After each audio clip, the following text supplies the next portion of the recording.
Welcome, sports fans, to the Divisional Round Steel Scorpion Sports Podcast. Live from San Diego, I'm Jeff Miller. Live from San Jose, I'm Mark Hessel. Mark, it's Sunday night. All four of our Divisional Round games have been completed, so we now know who will be facing off in the conference championships, but we also know what the results of the gambling activities were for the week. So why don't you give us a recap? Alright, so I'll go, since we just had four games, I'll go kind of game by game. Baltimore was a 7-point underdog. They covered by losing by 4. That game went over. The number was 47, and there were 66 points scored, so it went well over the number. Seattle opened as an 11-point favorite, kind of hovered around 11, 11 and a half for most of the week, and went up the day of the game, got some late action, ended up going off at 13 and a half, which they just covered. They won 31-17, so they barely covered, but they did cover. The over-under for that game was a very low 40, and they scored 48 points, so that game also went over. Dallas was a 5.5-point dog. They covered. They lost by 5 because Green Bay scored in the fourth quarter, went for the 2-point conversion, did not get it. So if you were a Cowboy bettor, you were very happy that they did not kick the extra point and that they did not convert the 2-point conversion. The over-under for that game was 52.5, so with 47 points scored, that game went under. And then the Colts were opened as 7-point dogs. It stayed around 7 or 7.5 for pretty much the whole week. Went up to around 8 by Saturday night, and it went off at 9.5. They not only covered, they won outright 24-13, and the over-under for that game was 54, with 37 points on the scoreboard. That game went well under. So total for the weekend, we had 2 overs and 2 unders, and 3 dogs that covered. So underdogs went 3-1, with Seattle being the one favorite to cover. So maybe the year of the underdog was just for the playoffs. So that somebody may have needed to note that before they called it the year of the playoff underdog. That would have been more clear. And I think from what you had just mentioned, the big money seems to have come in late on Denver. So that obviously means the smart money was going in on Denver and pushing that line up, which means they all lost all their smart money, didn't they? They did, yeah. That line opened at 7, like you said, was 8 kind of by Saturday, and then jumped 1.5 on game day. So a lot of action came in to push that number up, and those bettors were very disappointed and actually even looked kind of foolish because Denver at no point were they covering that number. So interesting, very interesting. So sounds like we had 3 dogs win, had a couple splits with the over-unders.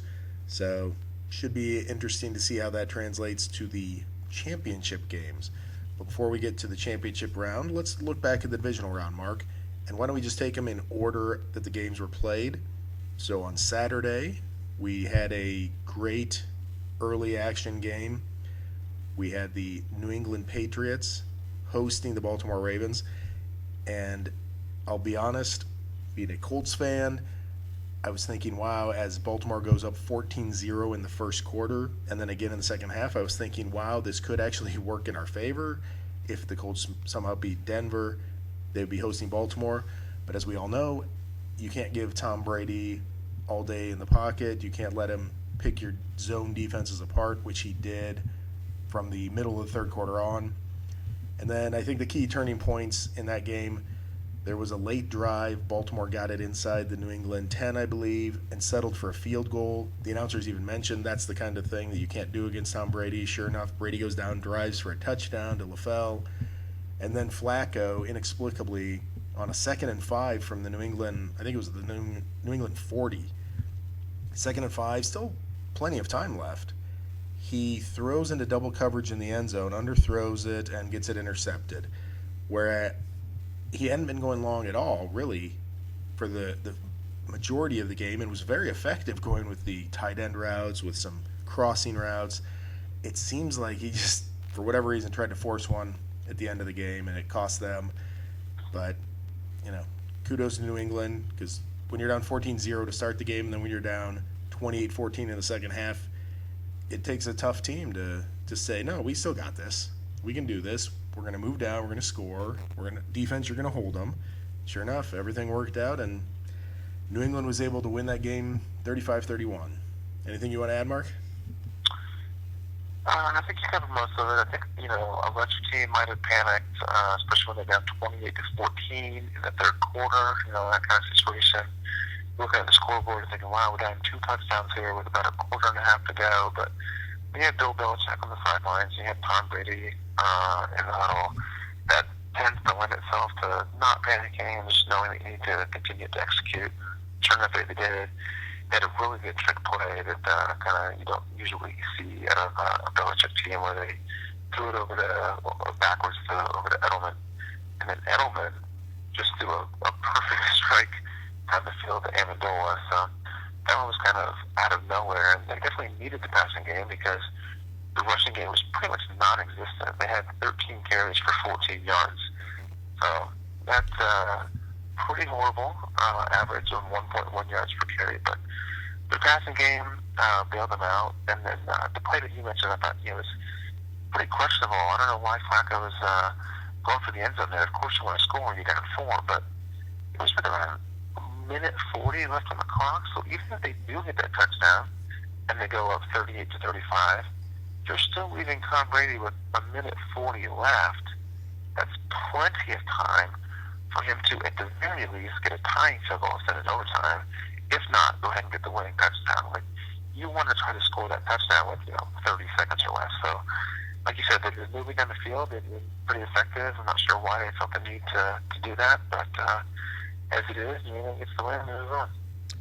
Yeah, that New England rushing game, though, that was Trent Richardson-esque with that 13 carries for 14 yards. It was, and I think maybe they knew that Trent Richardson was going to be inactive for the Colts game, so this was their kind of a tribute to Trent Richardson, if you will. Yeah, it was very effective. I thought of Trent Richardson when I heard those stats, so way to go, New England. Great job by, again, Brady and Belichick coming through, keeping the team calm, and the defense doing enough big plays when they needed them to win that game. A game they probably should have lost. I mean, you're down 14-0 twice. No NFL team has ever come back in the playoffs from that, so you would have figured Baltimore had it, but they didn't. So the early game, we saw a big comeback by the home team, the number 1 seed. Would we see the same in the late game, Mark, with Seattle hosting Carolina? We would not.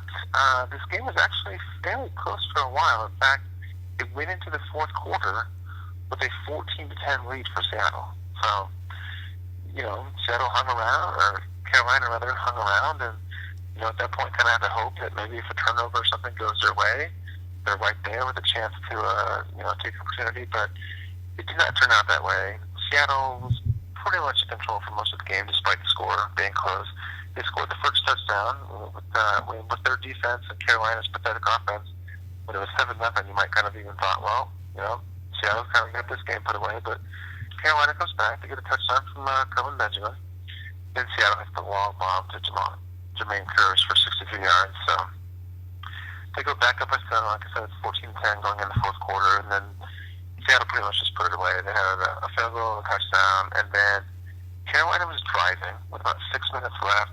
They're down 2 touchdowns. It's 24-10, but they're driving down the field.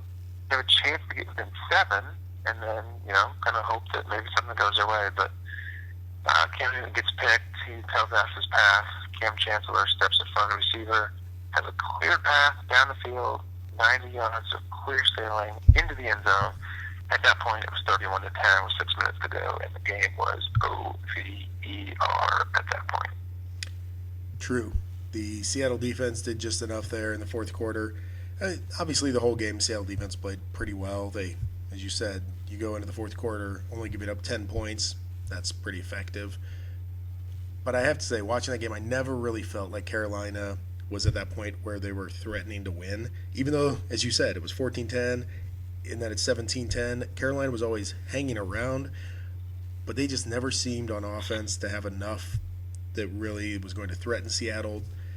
Even at 17-10, I just couldn't see them scoring twice more. Maybe they would tie it, but I could never, in my mind, I just couldn't picture them getting to 20 or 24 points, which turns out to be the case. They couldn't get there. So kudos to Seattle for their defense doing just what their defense does. Another great performance with big hits and big plays that moves them on. And Russell Wilson, underrated, does enough with the passing game to move them forward. Marshawn Lynch does his typical beast mode, although against Carolina didn't have the yards he's had in some of his past playoff games. But Carolina's a stout defense, so not expected that you're going to run for 100 or 150 yards, right? So again, Seattle following its formula, and they keep winning. It's going to be tough for any team to go in there and win, which obviously with both number one seeds winning on Saturday, we knew then that the Sunday games were going to produce the traveling teams for the championship games. New England hosting the late game the following week and Seattle hosting the early game. And so on Sunday, we had the early game being the NFC game. We had the Packers hosting the Cowboys, and the winner, as I said, going to Seattle. And Mark, this was a pretty exciting game. For the first half, Dallas seemed to be in control. Green Bay had an early touchdown, but then Dallas really got their offense going, the running game, some passing. Surprisingly, again, 2 weeks in a row, it was more Williams than Bryant that was on the receiving end and was able to carve up some defense. Detroit last week, Green Bay this week. But Tony Romo did enough, DeMarco Murray did enough, and suddenly you're sitting there with Dallas going into the half with the lead. Coming out in the second half, they still hold on to that lead, and then the defense for Dallas, which we always thought would be their Achilles heel, gives up a drive to Green Bay late to cut it to 21-20 right at the end of the third quarter. At that point, I'm thinking to myself, okay, if Dallas doesn't score on the next drive, they're in big trouble. They didn't score on the next drive, Mark, and sure enough, Aaron Rodgers drives the Packers down the field, hits the other Rodgers, Richard Rodgers, in the end zone for a go-ahead touchdown. The two-point conversion fails, so it's 26-21. But I was thinking to myself, okay, Green Bay came back, they did it. Then the Cowboys make a drive. They get to a fourth down in Green Bay territory, and I think it's 4th and 3. Romo goes for it all, throws a bomb down the sideline to Dez Bryant, who high points the ball in front of the DB, comes down, lunges for the goal line, probably ends up, what do you think, a half yard short, and it's certain, 1 or 2 plays later, DeMarco Murray's going to be trotting into the end zone until Mike McCarthy throws the challenge flag, and some might call this karma, but Dallas benefited from a questionable call the week before. Well, this week, what looked to be a catch to most viewers, by letter of the law and some technical gibberish that's in the rule book somewhere, because Dez Bryant lunged, his elbow hits the ground, the ball sort of pops up, and then he grabs it again. Because it's not completely controlled all the way through the catch, it's an old Megatron rule, and they overturn it, which, because it was 4th down, gives the ball to Green Bay. Green Bay's able to move the ball down the field. Looks like they're going to settle for a field goal, but then hits a big 3rd and 12 play, I think it is, and seals the game. Very interesting, very exciting game. What did you think of that call on the overturn of the Dez Bryant catch? Yeah, I think that's pretty much the only thing that everyone's going to be talking about from this game afterwards, kind of like the game from last week. But the one and only play that everyone was discussing was the picked up flag play. This will definitely be no one for that play. I have 2 thoughts. One thought is, if you're just watching that play, even if you don't know much about football and you see a replay of that, it looks like a catch. It legitimately looks like he goes up in the air, catches it, and then as he's coming down and has full control of the ball, kind of, as you said, reaches out, he's trying to maybe get it, into the end zone if he can. The ball hits the ground and it kind of pops out, but he still rolls over and maintains possession of it. You can definitely see why the referee on the field might have called it a catch at the time. So it definitely looks like a catch. It's one of those things where it certainly looks, feels, smells, touches everything. It passes every test. If you look at it, it looks like a catch. But according to the strict letter of the rule, not a catch. So I guess they did get it right, but they may have to look at this in the off season because for a casual fan that's watching this, it seems like a catch. Maybe you want to reflect that. My other thought is, maybe this is a video that gets shown to receivers, in the future. Maybe this is a warning point. Don't be a hero. Don't try to play hero ball here. all you want to do is, you've made that catch, you leap up over the defender, you caught the ball in the air, bring it into your body, come down on the ground. Even if you end up with the ball at the 2-yard line, the 1.5, you still have 4 chances from there to punch it in. So don't try to, lunge forward as you're coming down the ball, because A, that's pretty hard to do. Your full momentum carrying you to the ground. Just pull it into your chest, hit the ground, pop up, run the next play. So maybe this will be a lesson to, future wide receivers. Tough lesson to learn, and for Des Bryant, I can understand why he thought it was catch. And to your point on everyone that's a casual viewer thinking it's a catch, if that's the case, maybe we need to rewrite the rule, because if everyone polled says it's a catch, except for one guy, and he happens to be the referee who's officiating and looks through the rule book, maybe that is a rule that needs to be rewritten. But I know Twitter exploded with not only sports and Cowboy fans, but also other football players. Odell Beckham Jr. mentioned he's not a Cowboy fan, no love for the Cowboys, but he doesn't understand how that's not a catch. Megatron obviously has his own thoughts on that and said, yeah, I'm still not sure why mine wasn't a catch, but this was a catch as well. So good to see that everybody still thinks that rule is kind of questionable.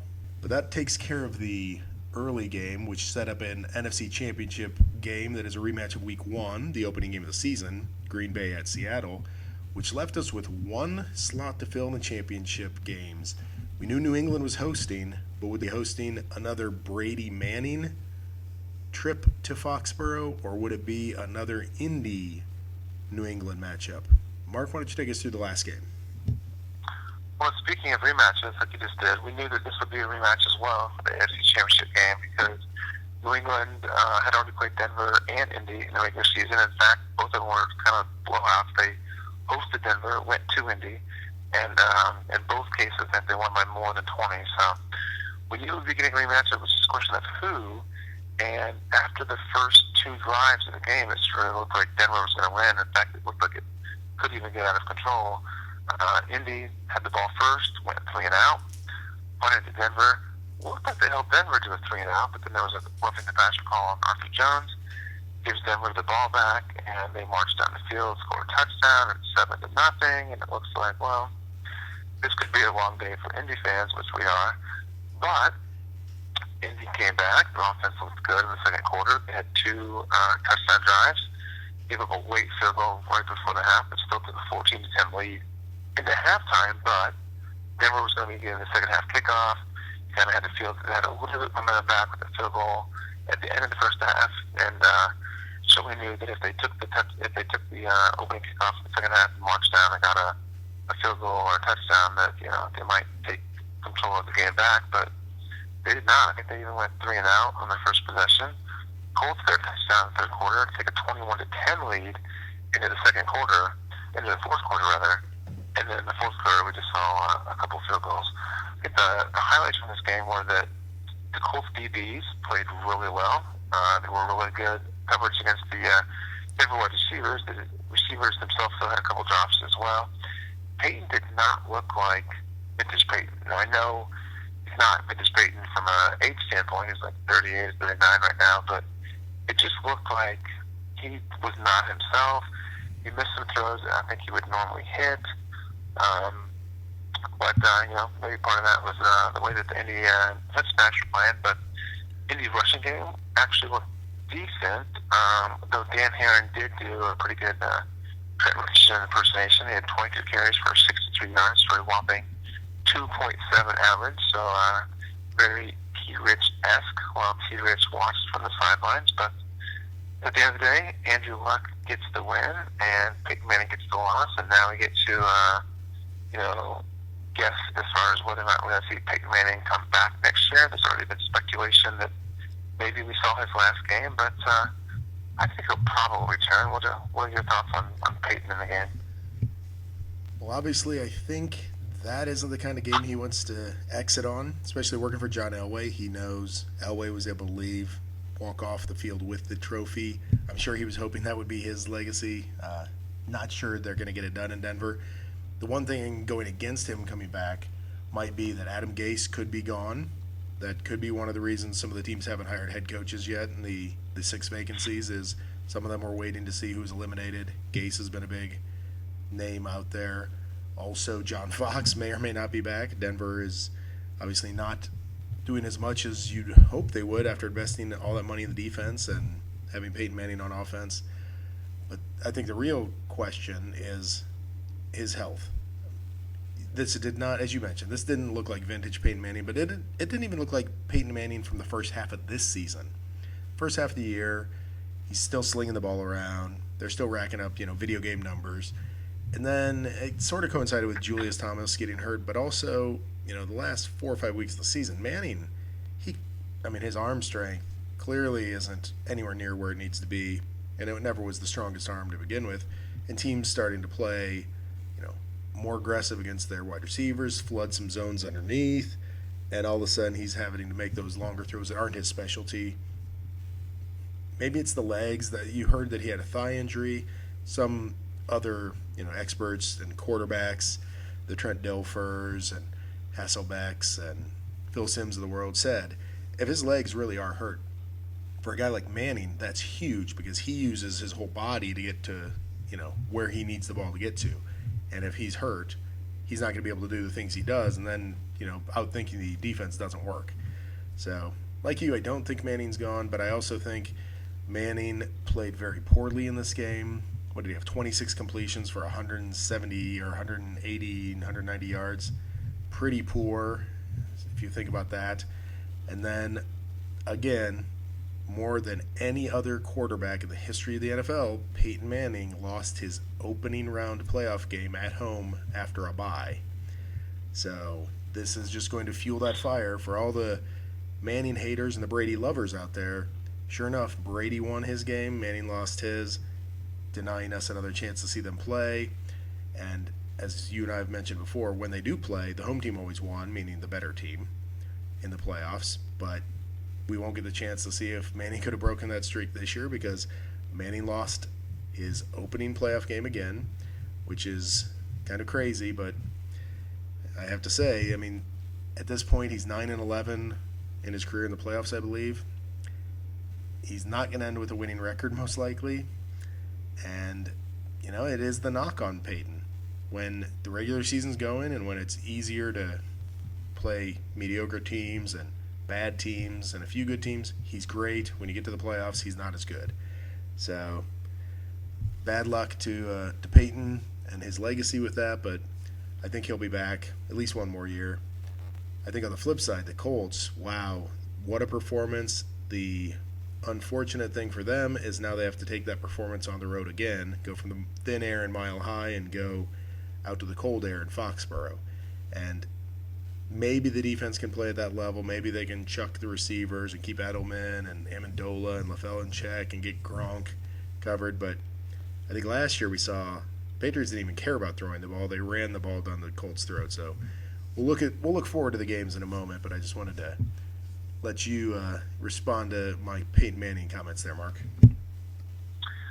Well, let's say I think you shortchanged them a couple of victories. I think his career playoff record is now 11-13, which is slightly better than 9-11, but admittedly not much. My fault. Yeah, you're right. I think I did. I was thinking 11, but that's his wins, not losses. But unfortunately, it's still 2 games under 500. Yeah, it is. And Peyton Manning is not one to ever make excuses. I've never seen him try to make an excuse for anything. And I don't want to try to make too much excuses for him in this game. But, like we said, it just did not seem like himself. And even from the first half of the season, like the first 7-8 games of the season, he was on pace for almost the same record numbers that he put up last year. And then the last month and a half of the season, the Broncos basically turned into the C.J. Anderson show. Peyton Manning wasn't throwing many touchdowns or passes or yardage-wise. It was just they became a running team, and they needed to throw today because they were behind. But they tried to establish the run early. And C.J. Anderson looked pretty decent. In the first half, he was looking good. He was ripping off some big runs. At one point, he had 6 carries for 36 yards. He ended up only getting 18 carries on the game, and maybe that was part of the Broncos' problem. Maybe they should have tried to establish the run more, you definitely can run on the Colts. Anderson finished with 18 carries for 80 yards at 4.4 pop, so maybe this is try to do that more. But yeah, Bain's not going to make excuses, but I have to feel like I would not be surprised if we find out, either later this offseason or even if it's, a couple years down the road, that he has maybe more injuries that we even knew about. We know he had the thigh that was hurting him. Maybe there was something else, but he didn't seem like himself, and I don't think he's going to want to end his career on that game. I think he's going to come back for next year, but I think there's a pretty good chance that next year might be his last year. We'll have to see what the offense looks like, though, because, Wes Welker almost definitely will not be back. His contract expires, but he hasn't done anything this year, so I don't expect them to be re-signing him. But more importantly, those Thomases are going to be unrestricted free agents, both Demarius and Julius. Now, if they needed to, they could tag one of them, but there's a decent chance they lose Julius Thomas based on some other, their cap situation. They're probably going to try to give Demarius Thomas a pretty good contract.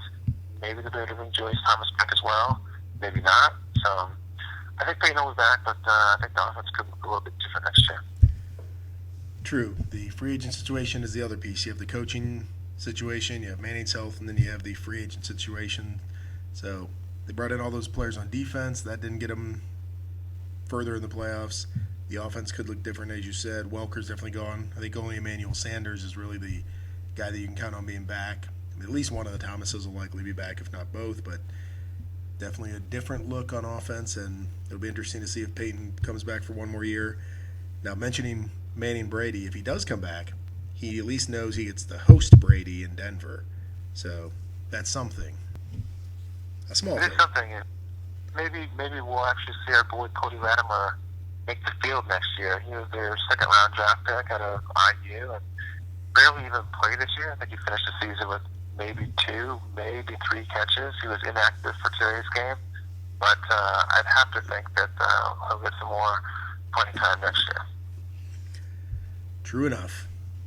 With that, we've wrapped up what was an exciting divisional round, and obviously we now know the championship matchups. So, Mark, let's go through those.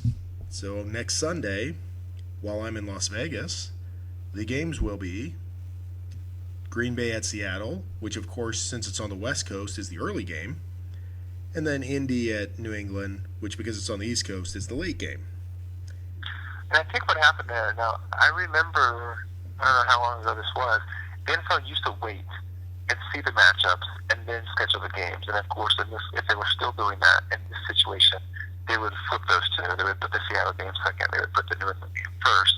But then I think starting, 2 or 3 years ago, they started scheduling all the playoffs out from the start. So after the season, after Week 17 was done, boom, here's our playoff schedule based on who's going to host when, whether AFC, NFC, whatever it was. I'm guessing that's probably due to maybe there was pressure from the teams or from ticket goers, like, we need to plan around this. We need to know when the game is. We want to know, what days, what times we'll be going to the games. But certainly this situation, or this year, created a weird situation where you have a noon local time kickoff in Seattle, which is going to be kind of weird. And you have to believe the reason that this ended up the way it did. Do you not think somewhere in that NFL scheduler room they didn't say, we could have Manning Brady, we need to save that for the late game Sunday? I think from what I know, I think the NFL actually they flip it every year. So I think they just take the turns between the AFC and NFC getting the primetime game for the Sunday of the conference championship game. So I think last year the NFC had the primetime, this year the AFC gets the primetime, next year the NFC gets the primetime. It's just kind of books out on a rotating schedule right now. Well, even with the 74 extra teams they're going to add to the playoffs? Oh, well, yeah. Don't even get me started. Yeah, we'll see how. If you want to hear, if you want to hear our discussion on that, go back to last week's podcast. But let's hope that we don't have to worry about the Buffalo Bills in their first round game against the Jacksonville Jaguars next year. Well, I'm assuming this kind of scheduling with the AFC and NFC rotating the championship game primetime slot will still stay the same, because even with the extra playoff teams, the only thing that changes is an extra game on Wild Card weekend. So the divisional and conference championship weekends should still look pretty much the same. Oh, I know. I was just making a mockery of adding playoff teams. Yeah. But as we discussed, let's jump right in and say that early game, Green Bay traveling out to Seattle. So both championship games are rematches. This one actually is the exact rematch in the same venue of the Week 1 opening game that Seattle won handily. Now, I think there are a couple factors we need to look at that are both in favor and against differing outcomes here. So, in favor of Seattle winning, their defense is playing just as well now as it did in Week 1. There was that lull in the middle of the season. They had some injuries. Bobby Wagner was out. Cam Chancellor wasn't himself. And all of a sudden, the defense got healthy near the end of the year. And what did we see? The last 4 or 5 weeks of the season, they were just basically untouchable on defense. It's held up in the playoffs. They are tough to beat in that stadium. Green Bay already had a shot when Green Bay was as healthy as they could be and wasn't able to pull off even a close game. Now, there are a couple things, Mark, that may be a benefit to Green Bay closing that gap. Eddie Lacy has had a full season. You and I discussed this offline earlier. Devontae Adams was a rookie in his first ever game. He had a big game today. He had a big game against New England. So there are spots where he's shown up now. So he's got some experience under him. So maybe with Green Bay, they've also played around with their defense a little, moved Clay Matthews inside. Maybe they'll be able to stop the run a little better, which is the key to slowing Seattle's offense down. And Green Bay's defense, since they made that switch in the middle of the year, has been much better against the run. So those things could be something that plays in Green Bay's favor. What doesn't play in their favor is Aaron Rodgers isn't 100%. He was 100% and fully mobile against Seattle the first game and wasn't able to keep it close. If he's at 80, 85%, which he looked like today, he was definitely limping around at times. That doesn't bode well against that Seattle defense. It doesn't. But speaking, that's one of the things that you mentioned. I pulled up the box score from the Week 1 game, and there's a few things that stand out here. From the Green Bay side, you mentioned, Devontae Adams as a rookie. He was a second-round draft pick. He didn't have a single target in that game, and then Richard Rodgers, the rookie tight end, also did not have a single target in that game. We saw them both have good games against Dallas. Today, Richard Rodgers had a tight end that had a touchdown, and Devontae Adams had like 7 catches for 117 yards and a touchdown as well. On the defensive side, it was Quentin Dix's first game. So now those 3 players are on the field a lot more, have a whole season of experience. From the Seattle side, Percy Harvin in that game against Green Bay in Week 1, 7 catches for 59 yards and 4 carries for 41 yards. So he had 100 yards of offense in that game. And then from a receiving standpoint, Paul Richardson came on for Seattle late in the season, but he tore an ACL against Carolina. He's going to be out. So the Seattle passing game is pretty much down to Doug Baldwin and Jermaine Kearse. Now, at tight end, they have Luke Wilson, who actually kind of looked Gronk-esque against Carolina. They had some trouble bringing him down, but still, they're basically down to 2 receivers and a tight end. We'll see how that factors in. But I think we're going to see a different game than we saw in Week 1. Also in Week 1, Eddie Lacy just had 12 carries for 34 yards. Part of that probably is, the tough Seattle defense. Part of it might be that now he has a full another year of experience. I'd be willing to go out on a limb and say that he has more than 34 yards rushing against Seattle this time. Fair enough. I will say the reason he might have only had 12 carries and 34 yards the first time was you give him the ball on first or second down, he's only getting you 2 yards, then you're trying to throw to make up the yardage. You weren't getting too many first downs, and then you got behind, and they got behind pretty fast and pretty big. So in the second half, you have to abandon the run, right? So if you're going to be down 3 scores in the second half, you're not going to run the ball anymore. So Lacy definitely probably didn't get too many touches in the second half. But you're right, Seattle's run defense is very stout, and being able to slow down Eddie Lacy probably isn't something that would be unusual. They probably can do that time and time again. So even though he's had a full year now, I still don't think he's going to suddenly be this 100-yard rusher that's going to carry the day. So for projections, why don't we give some predictions before we get to the other game? And Mark, I'll start. I think we are going to see a Super Bowl champion with a chance to repeat. I see Seattle winning this game, and honestly, I think they're going to win it pretty easily. I'm saying they're going to get to 27-20. Okay, so then you should not bet on this game because the line is 7.5. Seattle's favored by 7.5, so that's pretty much right in line with your prediction. I have not seen the over/under for this game yet. I'm going to call for the upset on this one. I think Green Bay has a chance. I think they have one of the top quarterbacks in the league, which is what you need to have a chance. They have a pretty good rushing game right now. Eddie Lacy is looking pretty good. And I want to say they pull off the upset.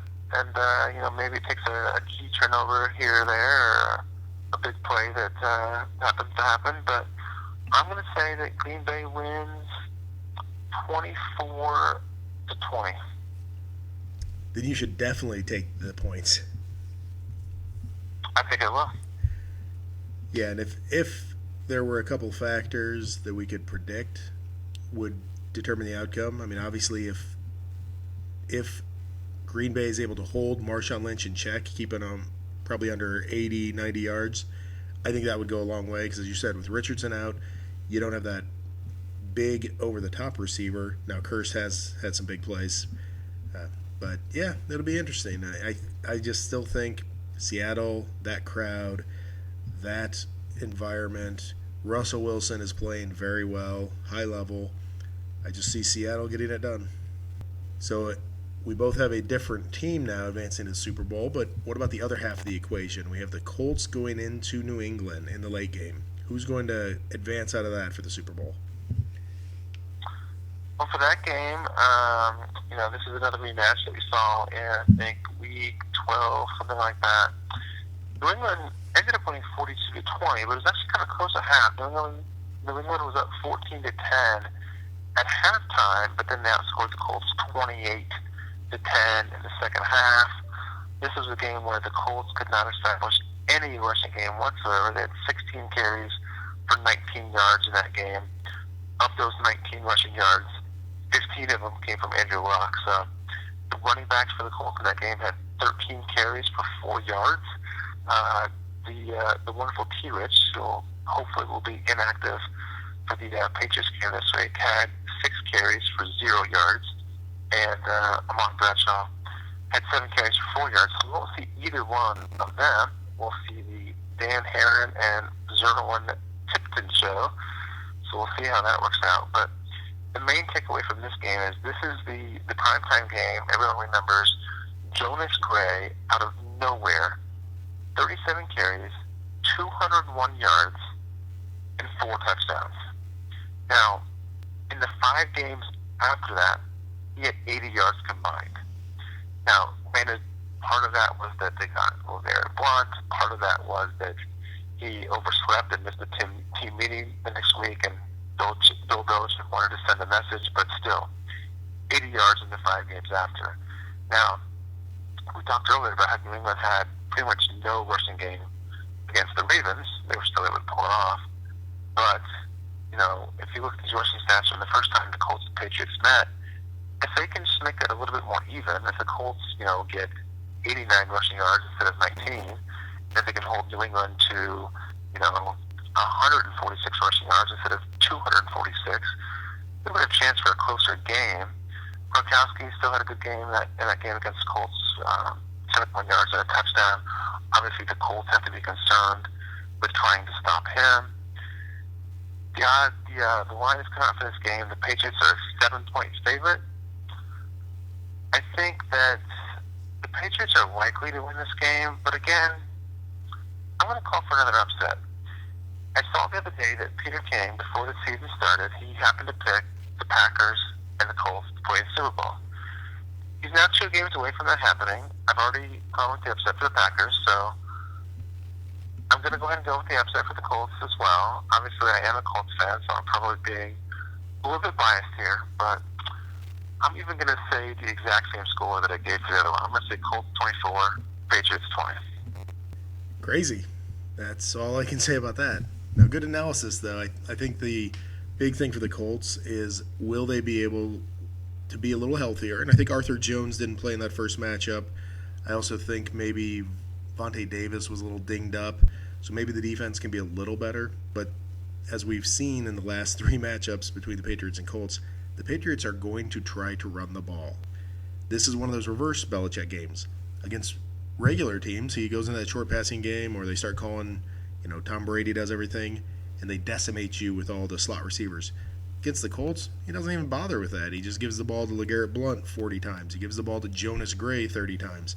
Suddenly you rack up 200 yards rushing, and the game's over. So somehow the Colts have to, with Corey Redding, with Jones, get some of the beefier guys in there. They really need to figure out a way to slow down the running game. And then maybe, because the Colts do play that aggressive man-to-man defense in the secondary, maybe they can knock some of these guys off their routes, maybe hit Brady early. Really, those are the only things I think you can do to try and keep them from scoring. Maybe you can get them to start slowly again. And if that's the case, I don't think an Andrew Luck-led offense as opposed to a Joe Flacco-led offense, no offense to Joe Flacco, but I don't think an Andrew Luck offense is going to cough up two 14-point leads. So maybe the Colts will get lucky. The Patriots will be so jubilant after squeaking out that victory against Baltimore. They'll come out a little flat, and the Colts will be able to get out to a lead because I think that would give them so much confidence. The moment New England gets to a two-score lead, the game's over. And I believe New England will get to a two-score lead, unfortunately. And I think it won't be as close as you do. So I think it'll end up something like 30-20 Patriots. Okay, so I guess you should take the points then. Or actually take the Patriots minus the points, rather. So yes, it's crazy, but you and I picked exactly the opposite in both games, so that's interesting. And my Super Bowl matchup would be Seattle, who last year in the Super Bowl obviously pulverized Peyton Manning, getting a shot to do the same to Tom Brady. Your Super Bowl would be Aaron Rodgers going for his second win and having to overcome Andrew Luck going for his first win in the Super Bowl to get it. So you at least have to admit you'd much rather see my matchup than yours, right? Not only would I much rather see your matchup, if you let me pay someone right now to make that matchup, I would. But unfortunately, I don't think that's either allowed or legal. I was mostly kidding, FBI or anyone that wants to come after me. But no, your matchup would be so much 100 times better than the Seattle and Russell Wilson going for his second versus Tom Brady going for his fourth, or going to 3-3. And if he gets mauled by Seattle like Manny did last year, that would change the dialogue a little bit there as well. But let's see what happens.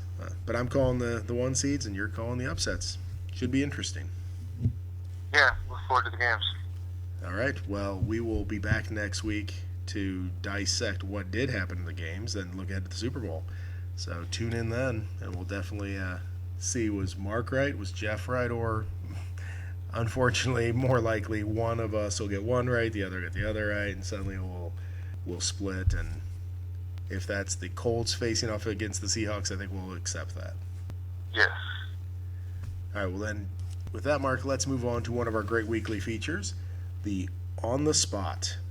For those not familiar, we just throw out 3 quick questions. The other person gets a chance to just quickly answer off the cuff. This week I'm asking Mark 3 questions, and Mark has no idea what I'm going to ask. But I'm sure, Mark, you can probably foster a little thought. I'm going to give you 2 football and 1 that's kind of more just a general question.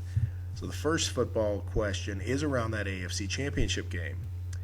What can the Colts do to slow down that Patriots offense and win this game? Well, of course, their main weapon is Gronk, so they have to find some way to keep Gronk in check. And then the other one is the rushing game. We just talked about how the Patriots ran for 246 yards against the Colts during the regular season. So they have to do what they can to maybe, put 7 or 8 guys in the box, maybe 9, kind of make them pass. Although you're making a first ballot Hall of Famer guy with 3 rings have to beat you. So that may not be the best answer either. But you definitely can't let them run for 6 or 7 yards per carry and just run up and down the field on you. So they need to concentrate on stopping the run as well as not letting Gronk beat you. If you let them try to connect deep passes to Amendola and LaFell, so be it. But the way that the Colts played against Denver today and pretty much shut down Demaryius Thomas and Emmanuel Sanders.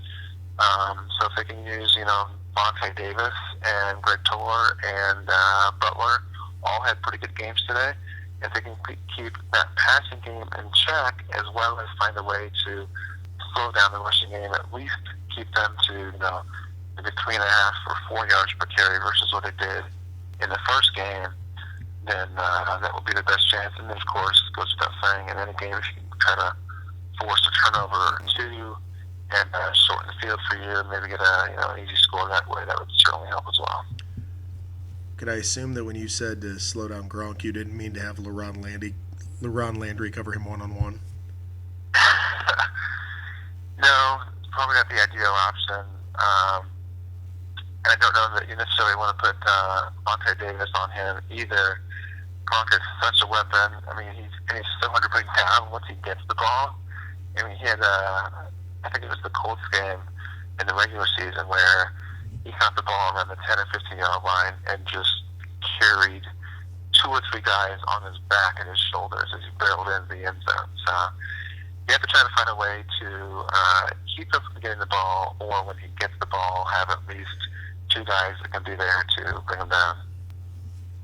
All right. Well, that was a good analysis, and hopefully, Coach Pagano, when you hear this, you'll take Mark's advice and somehow figure out a way to slow down that running attack and limit Gronk, and then maybe the Colts will come out victorious.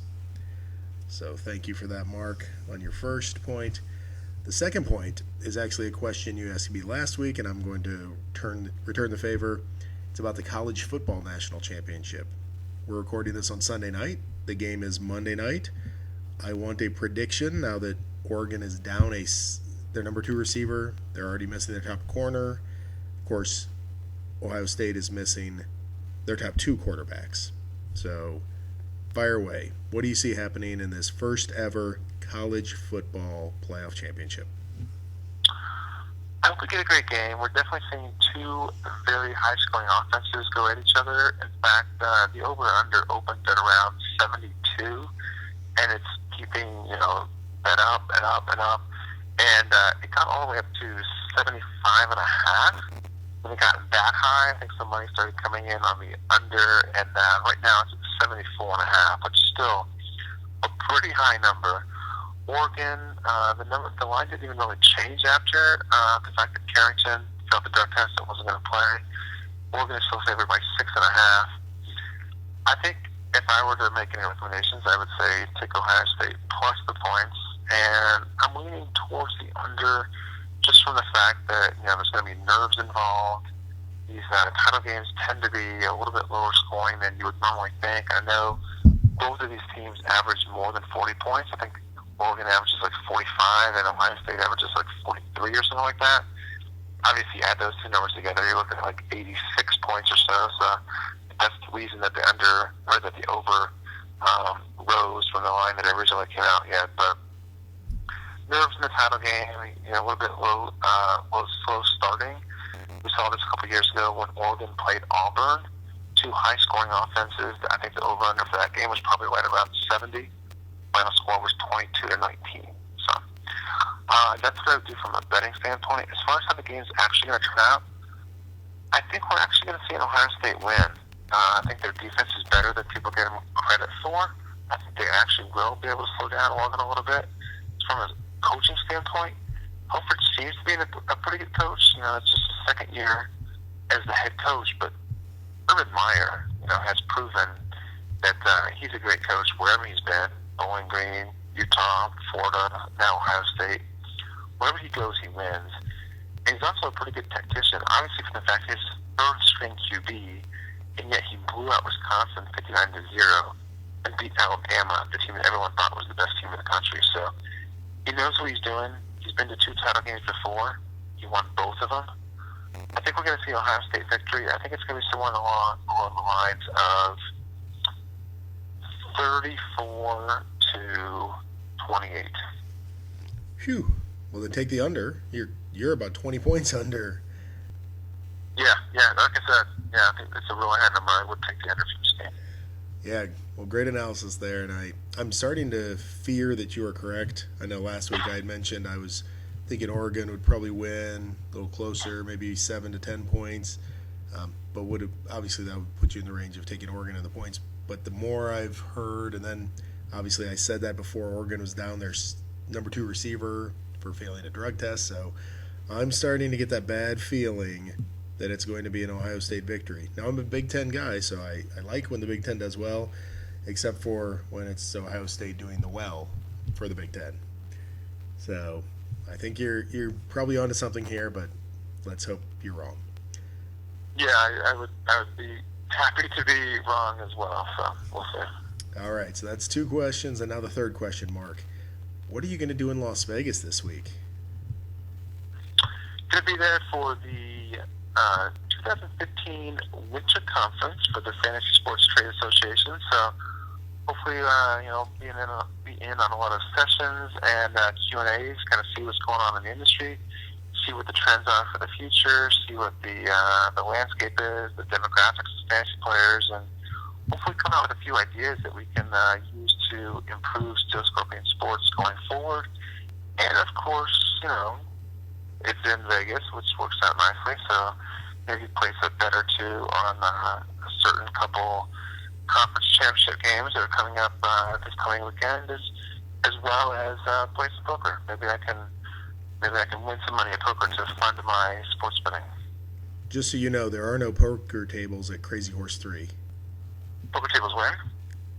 Don't act like you haven't been to Crazy Horse 3 or Spearmint Rhino. And Cheetahs. Okay, I'm just letting you know now, there are no poker tables there. So when you bring that receipt home, no one's going to fall for, oh, I was there playing poker.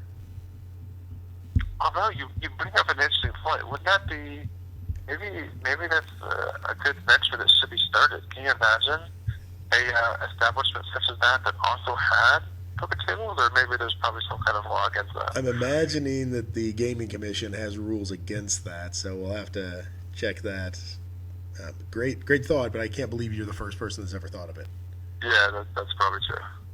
All right, well, good luck enjoying your time in Las Vegas. I know it's always tough, and hopefully you'll be able to, find a legal establishment to place a few wagers there, and maybe come out on the plus end of, some Raptors basketball games and maybe some Blackhawks hockey games, because those will be going on midweek. And then, of course, the NFL championship games. I might find a few NBA games to bet on. I definitely 100% will not be betting on any hockey games. So. Or college basketball. That's always fun. Yeah, I'm not as caught up as I should be yet until the football season ends, but maybe I'll find a game or two to put a little bit of action on, just to make the game more interesting. Yeah, it makes it more interesting, but I will say, think back. Remember when you were between the ages of 18 and 22 in college, and you remember that version of you? Would you have trusted putting money on him to be at his best at any given point in time? I wouldn't. I knew me, and I actually knew you as well, so I wouldn't have bet on you either.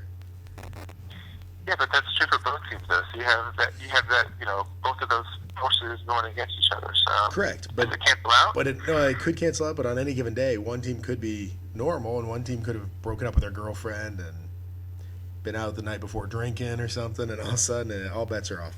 I mean, look at Duke going into NC State undefeated and coming out with a loss by double digits. Well, I was going to say, both number 2 Duke and number 4 Wisconsin both lost today. So I imagine if you had a parlay on Rutgers and NC State, they would have paid off pretty handsomely. As I always do. I always parlay my Rutgers with NC State. All right, well, that was the end of On the Spot. So before we digress into an NCAA tournament predicting pool here, we'll move on.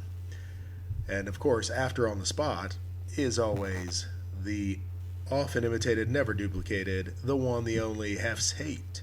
So, Hef, what do you hate this week? All right, so this week I'm actually going to switch it up a little bit. I could do a half state on Mike Carey, who is the rules expert for CBS and can't seem to get a call right to save his life. I think I've heard him analyze 10 different calls and get all 10 of them wrong. But did you just use air quotes when you said expert? I want to make sure everyone listening, it's hard to see, but I believe you're using air quotes as you say he's their expert. It's even more amazing that he was a referee in the NFL for 24 years and can't get a call right to save his life. So we'll see if CBS, quote-unquote, invites him back next year. But I'm in such a good mood from the Colts win, going on the road, beating the Broncos, going to the AFC Championship game. But I'm actually going to switch it up a little bit this week. And instead of Hef's hates, I'm going to throw a couple shout-outs there to a couple programs that I think are a little bit under the radar that should get people's attention. They entertain me. So one of them is Colin's Football Show on ESPN. I used to not even be a Colin Cowherd fan, but the more I listened to him, the more I liked him. And then I randomly came across this show, which on the East Coast, or West Coast rather, airs at like 6 o'clock in the morning. So obviously I'm not up for it, but I do tape it and watch it. It's a very low production show. There's not any kind of like special effects. They're sitting in a basement. It's basically him, Tom Waddle, and Chad Milman, the betting expert from ESPN. They talk about the the previous during the season they talk about the previous college games and then analyze the upcoming NFL games for the day, and then also talk about every game from a betting standpoint and what the sharps are doing and what the public is doing. But that show's obviously almost over with the season being done here, but just want to throw that out there as a show that deserves some attention.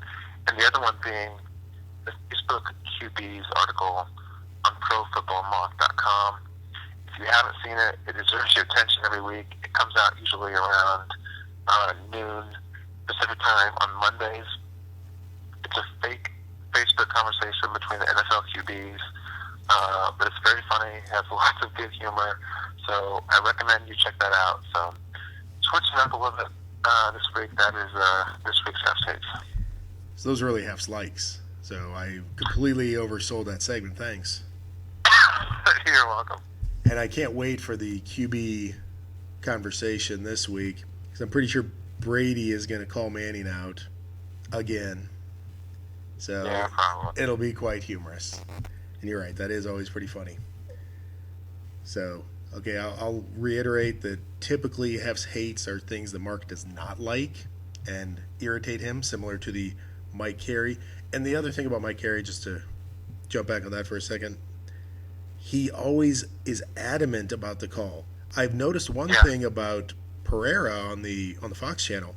He hedges tremendously because he knows, I know what the call should be if I'm the ref, but this guy under the hood, he's interpreting it his way, and there's a, even if it's something that's pretty obvious, he's probably thinking, there's a 20% chance that this guy isn't very good or, thinks differently than me, so I'm going to leave myself a little wiggle room. Carey comes out and he's like, well, that definitively is a complete pass and a touchdown.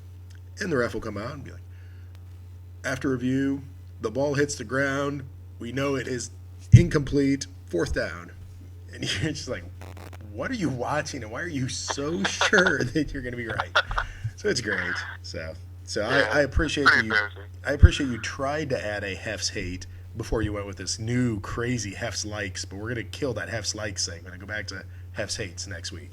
Well, that's why I threw the Mike Carey thing out there. That you can officially count that as the Hef's hates, but yeah.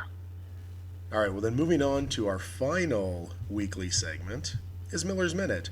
I like to, delve into pop culture a bit, get us off the football topic just for a moment, and try and keep it to a minute long. And tonight, I'm going to delve into the Golden Globes. It is Sunday night. The Golden Globe Awards were tonight. And Mark, I know you were watching this and you were eager to know who won, but what I really wanted to talk about was the opening monologue, because I thought it was just terribly classy and timely that Tina Fey and Amy Poehler came out, and the big 3 topics that they hit on to open the show? It was the hacking of Sony over the interview. It was the Bill Cosby sexual assault allegations, and it was the fact that TV has overtaken movies now to rival it as really where culture comes from. It used to be, and you know this, when we talked, you would quote movies. Back in the 80s or 90s, it was all movie quotes. You rarely quoted TV. Maybe Seinfeld came in the 90s and started influencing us, but it was always movie quotes. That's what you hit people with, and everybody knew movie quotes, and that was great. That's kind of how you connected. But now it's more TV. I mean, obviously, there are some good movies out there, but I'll be honest, when it comes down to who's going to be the bigger winner on a night between movies like Boyhood and Birdman and The Grand Budapest Hotel, I got to be honest, I've not seen nor want to see many of them. So I was very happy to see that Tina and Amy were able to poke fun both at the movie industry and the TV industry and Sony Pictures, who may or may not have staged the interview. I'm joking. They didn't stage the hack. North Korea probably did. And, of course, the Bill Cosby sexual assault allegations. Really funny topics. So that is Miller's Minute, Mark. I didn't want to ruin the ending for those that are listening that maybe didn't check yet who won. But you won't be surprised, because the Golden Globes, as opposed to the Oscars, pretty much follow the script of what the favorites are going to be typically. So what exactly did the TV quotes or the quoting of TV shows overtake the quoting of movies? Because I've been hearing you quote The Simpsons to me since the early 90s. Yeah, and I really think that it wasn't just that there were one or two always in TV that were able to overtake, but you would have 50 movies that you could go to and pull a line from. And most people, or your friends at least, would know where you pulled that from. I mean, sure, TV shows, I could pull Simpsons lines, but it was always the one show, or a Seinfeld reference, and that was the one show. But I couldn't pull from 30 different TV shows. But now, I was thinking of water cooler talk as well. TV shows actually become more of a hot topic than movies probably. I mean, when you're sitting around, Homeland was a big thing for a while. I'd hear people at work talking about Homeland. They'd be discussing that week's episode. And then, of course, you have your crazy reality shows I don't even want to get into, like So You Think You Could Dance and Survivor and all that crap. But I think it was probably in the early 2000s that as reality TV became bigger and some of these dramas became even more effective and HBO became more of a TV player, the TV overtook movies. Okay. But yes, to your point, I would have quoted you a Simpsons line from about 1991 onward. Yeah, I'm low there. And I would now, except for we're out of time. So darn it all, we've come to the end of the podcast, and I haven't slipped a Simpsons quote in, but maybe next week I will add that to Miller's Minute. But we've hit on all the topics, Mark. Anything you want to add before we sign off tonight? Just one little thing. I checked on the site to see if we had the over-under for the conference championship games, and they are there. So, in case anyone's wondering, the over-under for the Packers Seahawks is 47. And for the Colts Patriots, it's one touchdown higher at 54. Wow. Big number there, 54. But if you think of the Patriots Colts games, I'm imagining the Andrew Luck versus Tom Brady games have all had pretty high scores. Yeah, well, the regular season game this year was 42-20, so you had 62 points. I don't remember the exact score of last year's playoff game, but I think LeGarrette Blount ran for 7 or 8 touchdowns himself, if I'm not mistaken, so that was probably fairly high scoring as well. I believe New England was in the 40s, if not 50s, and Indy was definitely in the high 20s. So, yeah, another 60 to 70 point game there. So, yeah, don't shy away from that over quite yet at 54. But the flip side, didn't Seattle, Green Bay, the week one, it was more high scoring than you would have anticipated because Seattle scored a lot early. That game actually was 36-16, so yeah, that game had 52 points. Right, and so sitting at 47, it's not unreasonable to think that there may be some points scored. And in fact, Carolina and Seattle just combined for more than 47, didn't they? Seattle and Carolina had 48. Yeah, or still Correct. 17. That's more than I'm looking 47. I'm looking at the over-unders from the regular season just out of curiosity. When the Patriots and Colts played in Week 12, the over-under was 58. So for this rematch, it's 4 points lower, but now they're outdoors instead of in a dome, so that could be a factor there. And for the Seattle-Green Bay game back in Week 1, oh, wow, the over-under was 47. So exactly as it is again. So Interesting. Now, apparently, 18, 19 weeks later, nothing's changed. yeah, Even maybe though, we'll get a different result. yeah, even though you went through all the changes that have happened, but apparently nothing has changed. No. Well, in that game, Seattle went off as a 4.5-point favorite, and for this coming weekend, they are 7.5-point favorites, so they are 3 points better. 3 points better, but scoring the same amount of points. Interesting. Yeah. All right, well, that does it for our football-related topics, all of our weekly spots. I did want to mention one thing. Obviously, you and I are attempting to be in the media now with, weekly podcasts and doing some other fun stuff around, the internet and, like I said, podcasting and media and running a website. But obviously, we aren't poking fun at any religions or anything like that. But the Charlie Hebdo massacre that happened this past week was just ridiculous. And I can't believe that there is a religion out there that thinks that if you draw a picture of a person from that religion that you should be killed. So, je suis Charlie as well. I have some friends over in France, and I definitely reached out to them, and it was a troubling time for them, and it's always troubling when you see things like that. So, definitely just wanted to give a shout out to the media members out there that actually do a service for us, because, if we don't poke fun at our government and at our religions and at everything in the mainstream, what good are we? Yes, I echo those comments as well, and well said. All right, and I know you're not going to echo it in French like I did, but it's okay. So years of studying French finally paid off, so I'm very happy about that. So with that, on such a happy note, I'm going to sign off. In San Diego, this is Jeff Miller. Signing off from San Jose, this is Mark. And we will talk to you next week, sports fans.